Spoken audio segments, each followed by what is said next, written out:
నిన్న ఈరోజు 3 రోజుల పాటు సూర్యాపేట పట్టణంలో జరుగుతుంది. రాష్ట్ర నలుమూలల నుంచి 100 మంది దాకా ప్రతినిధులు హాజరు కావడం జరిగింది. వివిధ అంశాలపైన రాజకీయ తర్ఫీదు పొందడం అనేటువంటిది జరిగింది. ఈ రాష్ట్ర శిక్షణా తరగతుల చివరి భాగమైనటువంటి ఈ రోజున రాబోయేటువంటి ఆగస్టు సెప్టెంబర్ మాసాల్లో ఏ రకమైనటువంటి కృషి చేయాలి, దళితుల యొక్క అభ్యున్నతి కోసం ఈరోజు కులవివక్ష అంటరానితనంతో పాటు సామాజిక అణచివేతతో పాటు ఆర్థిక దోపిడీకి గురవుతున్నటువంటి తరగతులుగా దళితులు ఉన్నారు. వీటిపైన ఈ దళితుల యొక్క అభ్యున్నతి చేస్తామని చెప్పి 78 ఏళ్ళుగా స్వాతంత్రం వచ్చినప్పటి నుంచి 75 ఏళ్ళుగా రాజ్యాంగం ఏర్పడినప్పటి నుంచి కూడా చాలా పాలకులు వాగ్దానాలు చేస్తూ వచ్చారు. కానీ ఆ వాగ్దానాలన్నీ అమలుకు నోచుకోకపోవడం వల్ల దళితుల యొక్క జీవితాలు ఎక్కడ వేసిన గొంగట అక్కడే వేసింది.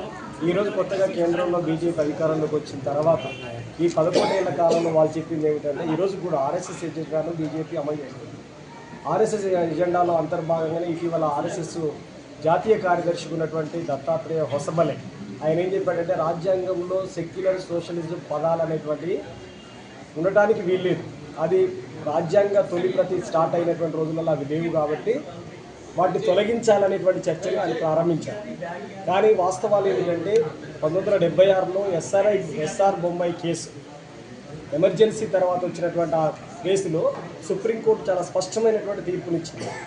భారత రాజ్యాంగం అనేటువంటిది మనుస్మృతి అనేటువంటి నిచ్చెన మెట్ల అంతరాల ఆ యొక్క సిద్ధాంతానికి ప్రత్యామ్నాయంగానే భారత రాజ్యాంగం ఉంది. సమానత్వాన్ని కోరుతున్నది. భారత రాజ్యాంగంలో సంఘం పెట్టుకునే హక్కుని, భారత రాజ్యాంగంలో సమిష్టిగా ఉండేటువంటి యూనియన్ పెట్టుకునేటువంటి హక్కునే కాదు, సమ్మె చేసే హక్కును, పోరాడే హక్కును, ఆత్మగౌరవంతో సెల్ఫ్ రెస్పెక్ట్గా బ్రతకాలని చెప్పేటువంటి ఆర్టికల్ 21 లాంటి అనేక హక్కులు ఉన్నాయి.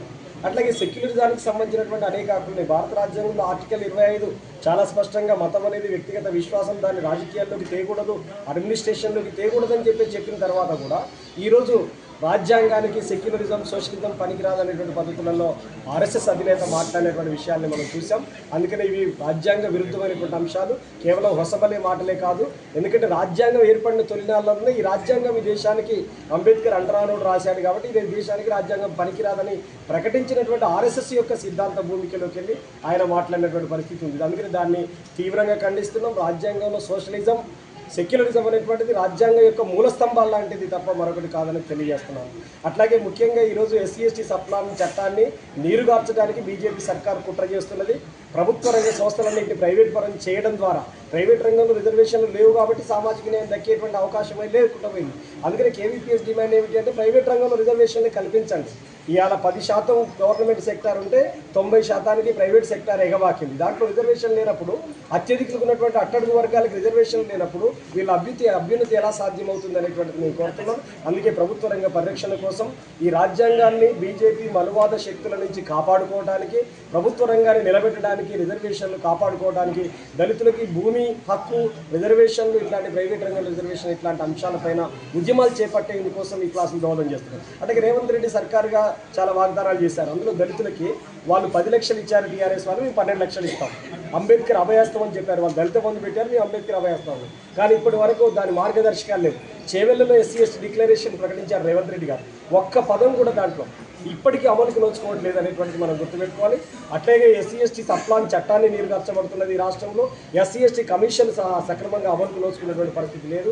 ఎస్సీ/ఎస్టీ అట్రాసిటీ ప్రివెన్షన్ యాక్ట్ అనేటువంటిది కూడా ఈ రాష్ట్రంలో అమలు జరగట్లేదు. ఇట్లాంటి అనేక విషయాల స్థాయిని దృష్టిలో పెట్టుకుని దళితులు క్షేత్రస్థాయిలో ఎదుర్కొంటున్నటువంటి అన్ని సమస్యలపైన ఆగస్టు సెప్టెంబర్ నెలల్లో దళితుల యొక్క స్థాయికి క్షేత్రస్థాయికి దిగి కృషి చేసేటువంటి ప్రక్రియకు కేవీపీఎస్ ఉద్యమిస్తుందని చెప్పేసి మీ ద్వారా ప్రజానీకానికి తెలియజేస్తుంది.